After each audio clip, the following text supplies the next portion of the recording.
Mon don n'est pas aussi important que son don ou que son don. Mon don est inutile. Mon don n'est pas nécessaire pour le corps. Et Paul dit, vous ne savez pas de quoi vous parlez. Vous dites quelque chose de loin plus sérieux que vous ne pourrez jamais comprendre. Ce que vous faites en réalité, c'est que vous menacez Dieu du poing. Vous touchez la prunelle de l'œil de Dieu et vous dites, Dieu, tu ne sais pas ce que tu fais. Écoutez-moi, un chrétien qui n'a pas de ministère est une contradiction. Un chrétien qui n'a pas de ministère est désobéissant. Un chrétien ou une chrétienne qui n'exerce pas son don spirituel est un chrétien qui dit en fait, Dieu, tu n'as pas le droit de m'utiliser de la façon dont tu veux m'utiliser. Vous savez, je vous fais une confession. Parce que, vous savez, certains de vous me voient sur l'estrade et disent, qu'est-ce qu'il en sait, lui? Qu'est-ce qu'il comprend? J'ai une nouvelle à vous apprendre. Il y a eu une période dans ma vie où je refusais de me soumettre à la volonté de Dieu. Je n'en suis pas fier, mais je vous le confesse maintenant afin de vous encourager.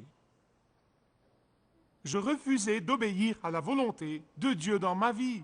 Je refusais le don de Dieu dans ma vie et je ne voulais pas utiliser le don de Dieu dans ma vie. Je mettais en doute l'autorité de Dieu sur ma vie et je peux vous dire que je suis devenu réellement le plus misérable des hommes.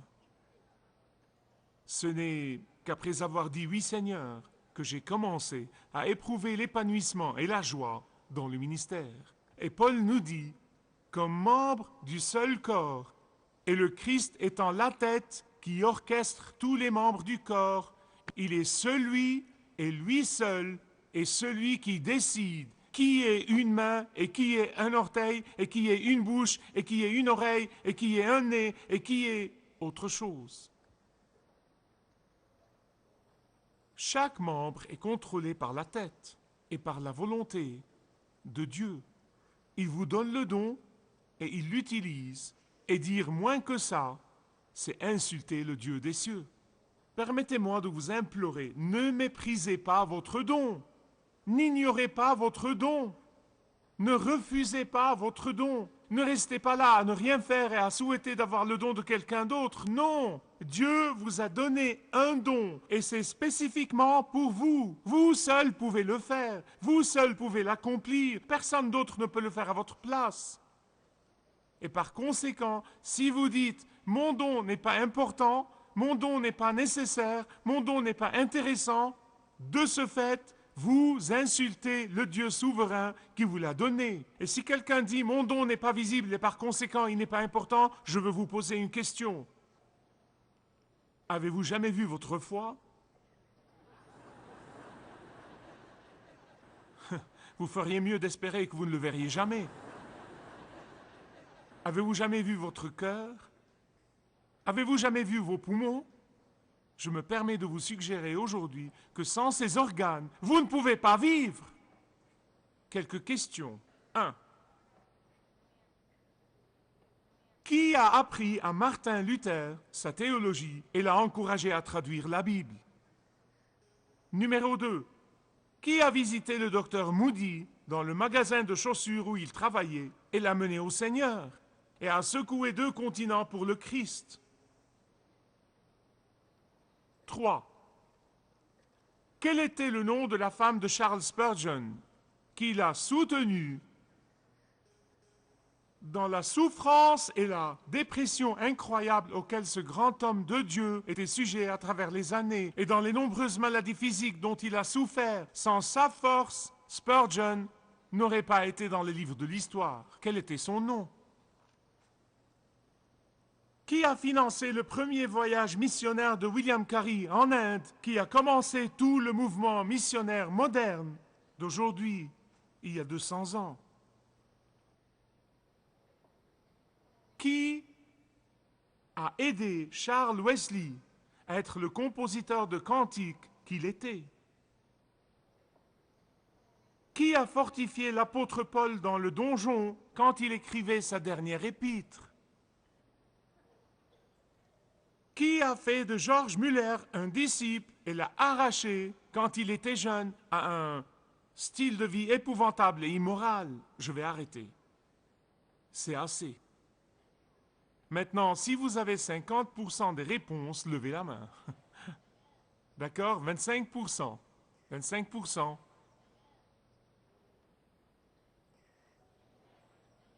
Vous comprenez ce que j'essaye de vous dire? Avant de dire mon don d'encouragement n'est pas important, avant de dire mon don de prière n'est pas important, avant de dire mon don de donner n'est pas important, avant de dire mon don de service n'est pas important, pensez à ces gens-là que Dieu a utilisés pour changer l'histoire de l'Église. Et les vies qui ont été touchées et les vies qui ont changé auraient été écrites différemment sans ces gens-là dont vous ne connaissez peut-être qu'un nom ou deux. Regardons à nouveau le chapitre 12, 1 Corinthiens, versets 18 et 19. Le verset 18 dit « Mais maintenant, Dieu a placé les membres dans le corps. » Qui a fait ça? Chacun d'eux comme il l'a voulu. Comme il l'a voulu. Pas comme vous l'avez voulu, pas comme je l'ai voulu, comme il l'a voulu. Verset 19. Or, si tous étaient un seul membre, c'est-à-dire si le corps tout entier était bras ou jambes ou oreilles, où serait le corps?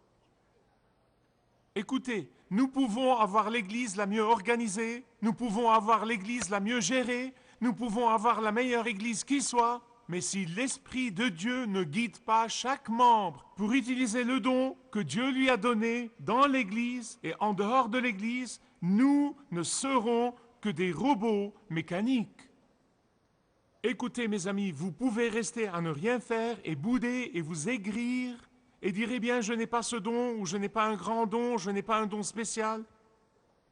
Ou vous pouvez être obéissant et dire, je veux exercer mon don, quel que soit ce don. En 1985, j'ai lu que les États-Unis avaient en fait 768 bateaux qui constituaient ce qu'ils appellent la marine en réserve. La marine en réserve. Maintenant, ces bateaux sont ancrés dans des ports partout dans le pays. Ils reçoivent un entretien régulier.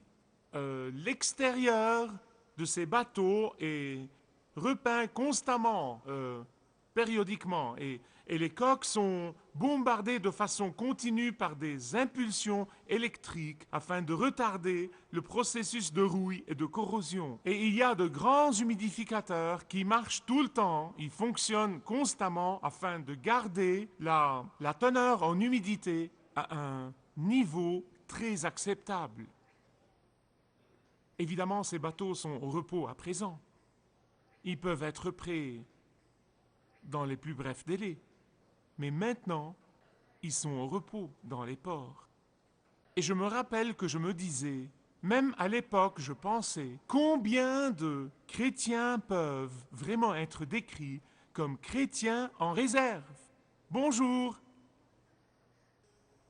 Ils tiennent grâce au ministère et au soutien des autres.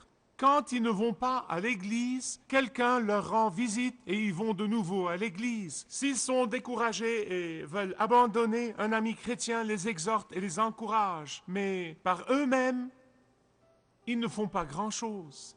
Ils sont douillettement hébergés à l'église. Ils reçoivent l'aide spirituelle des autres, mais utilisent très peu de ce que Dieu leur a donné. Je vais maintenant vous demander de vous lever et de prendre cette décision et de dire « Je m'engage envers Dieu et envers le corps de Christ que je vais servir et que je ne vais pas me limiter à recevoir. » Le feriez-vous? Si vous désirez connaître Dieu d'une manière personnelle, demandez le livret « Retrouvez la joie que vous avez toujours désirée » et vous pourrez découvrir l'amour de Dieu pour vous et apprendre comment expérimenter son pardon.